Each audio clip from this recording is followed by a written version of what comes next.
Selected works of Tse-Tung, May, 1930. I know investigation, no right to speak. Unless you have investigated a problem, you will be deprived of the right to speak on it. Isn't that too harsh? Not in the least. When you have not probed into a problem, into the present facts and its past history, and know nothing of its essentials, whatever you say about it will undoubtedly be nonsense. Talking nonsense solves no problems, as everyone knows, so why is it unjust to deprive you of the right to speak? Quite a few comrades always keep their eyes shut and talk nonsense, and for a communist it is disgraceful. How can a communist keep his eyes shut and talk nonsense? It won't do. It won't do. You must investigate. You must not talk nonsense. 2. To investigate a problem is to solve it. You can't solve a problem. Well, get down and investigate the present facts and its past history. When you have investigated the problem thoroughly, you will know how to solve it. Conclusions invariably come after investigation, and not before. Only a blockhead cudgels his brains on his own, or together with a group, to find solution or evolve an idea without making any investigation. It must be stressed that this cannot possibly lead to any effective solution or any good idea. In other words, he is bound to arrive at a wrong solution and a wrong idea. There are not a few comrades doing inspection work, as well as guerrilla leaders and cadres newly in office, who like to make political pronouncements the moment they arrive at a place and who strut about, criticizing this and condemning them when they have only seen the surface of things or minor details. Such purely subjective nonsensical talk is indeed detestable. These people are bound to make a mess of things, lose the confidence of the masses and prove incapable of solving any problem at all.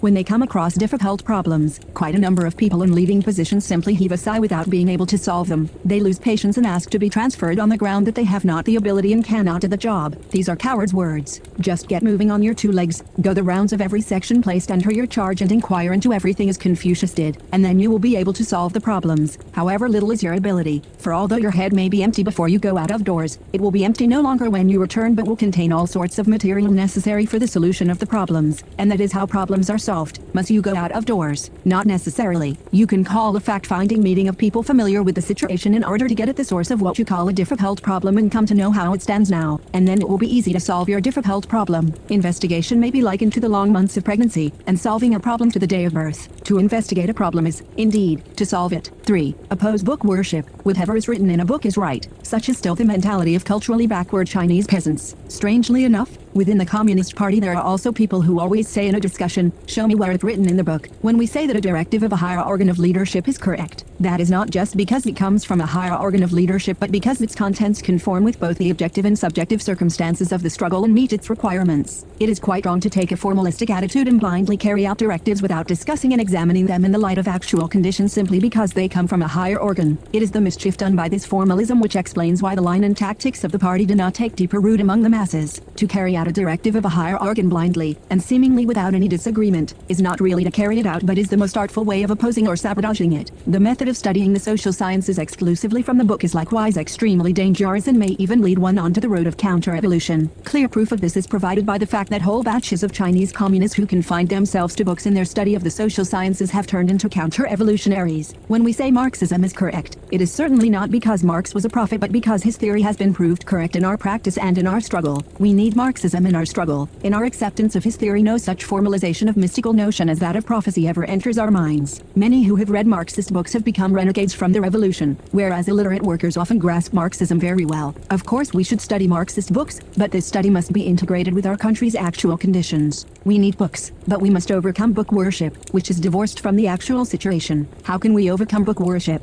The only way is to investigate the actual situation.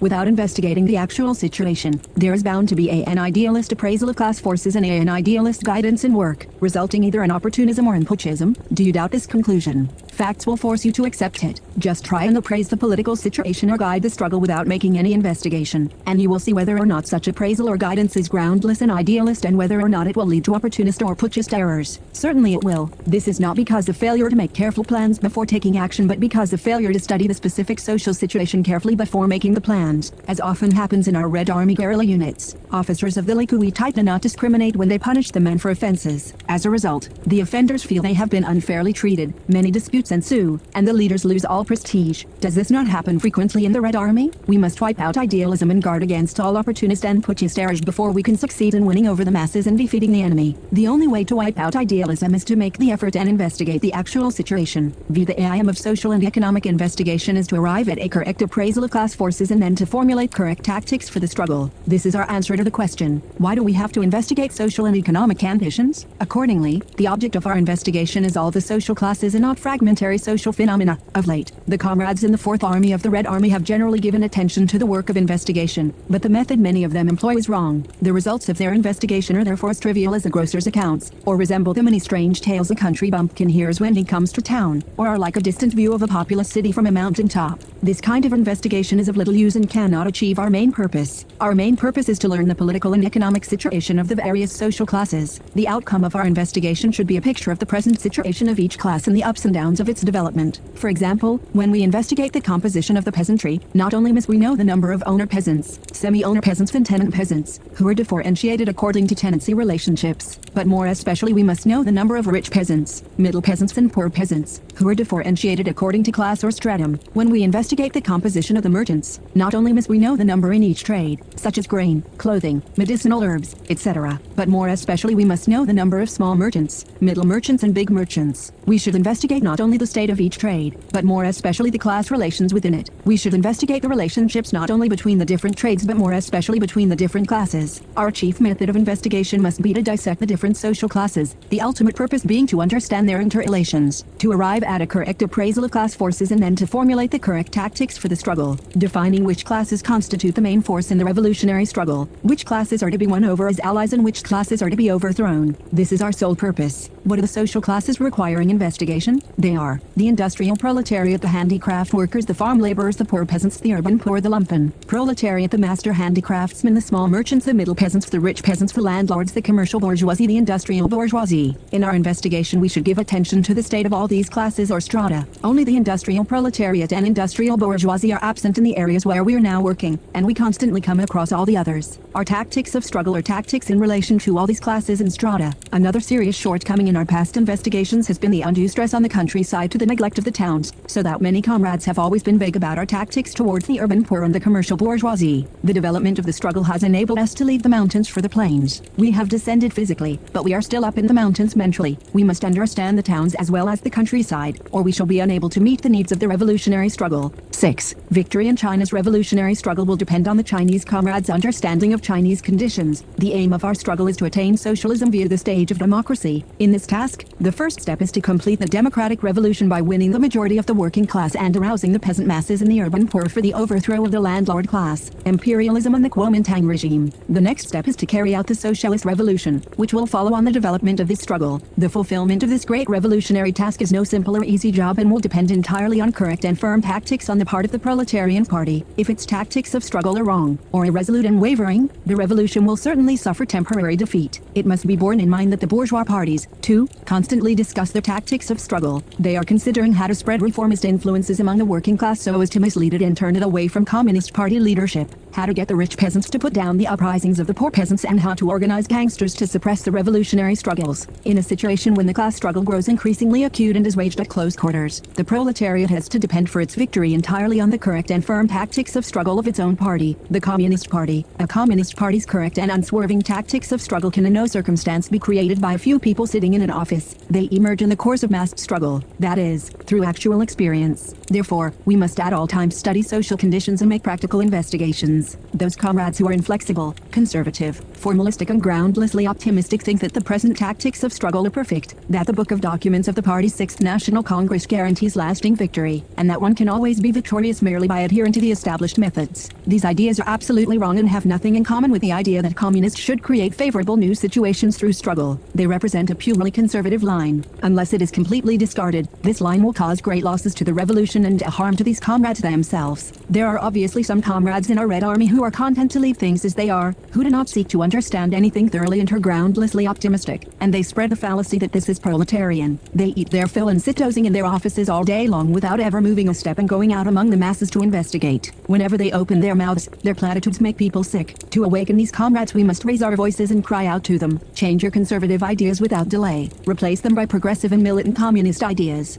Get into the struggle. Go among the masses and investigate the facts. 7. The technique of investigation. 1. Hold fact-finding meetings and undertake investigation through discussions. This is the only way to get near the truth, the only way to draw conclusions. It is easy to commit mistakes if you do not hold fact-finding meetings for investigation through discussions but simply rely on one individual relating his own experience. You cannot possibly draw more or less correct conclusions at such meetings if you put questions casually instead of raising key questions for discussion. 2. What kind of people should attend the fact-finding meetings? They should be people well acquainted with social and economic conditions. As far as age is concerned, older people are best, because they are rich in experience and not only know what is going on but understand the causes and effects. Young people with experience of struggle should also be included, because they have progressive ideas and sharp eyes. As far as occupation is concerned, there should be workers, peasants, merchants, intellectuals, and occasionally soldiers, and sometimes even vagrants. Naturally, when a particular subject is being looked into, those who have nothing to do with it need not be present. For example, workers, peasants and students need not attend when commerce is the subject of investigation. 3. Which is better, a large fact-finding meeting or a small one? That depends on the investigator's ability to conduct a meeting. If he is good at it, a meeting of as many as a dozen or even 20 or more people can be called. A large meeting has its advantages. From the answers you get fairly accurate statistics, e.g., in finding out the percentage of poor peasants in the total peasant population, and fairly correct conclusions, e.g., in finding out whether equal or differentiated land redistribution is better. Of course, it has its disadvantages too. Unless you are skillful in conducting meetings, you will find it difficult to keep order.